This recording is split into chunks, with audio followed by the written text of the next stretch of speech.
How to check if someone has blocked you on WhatsApp. Hello everybody, welcome back to my channel. This is me, Bipin Bisnath, and today I'll guide you on how you can check if someone has blocked you on WhatsApp. Now the process itself is pretty simple. It's quite knowable if someone has blocked you on WhatsApp. The first thing is the text that you send. If you open up WhatsApp and if you have been texting someone and then now if you text them, and you can see here I've just opened up this contact here.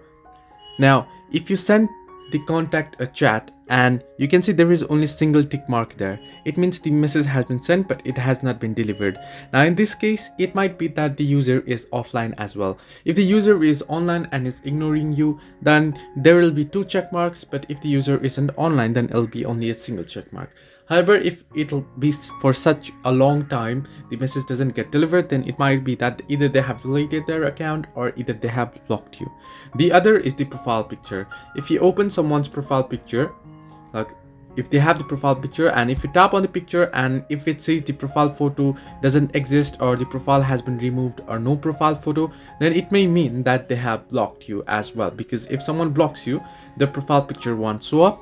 If someone blocks you, the message won't get delivered, and if someone blocks you, you won't be able to see their active status below their profile as well. So these are the three basic ways to know if someone has blocked you on WhatsApp. Hope this helped you. Do like and subscribe, and do not forget to leave a comment down below if you have any further issues.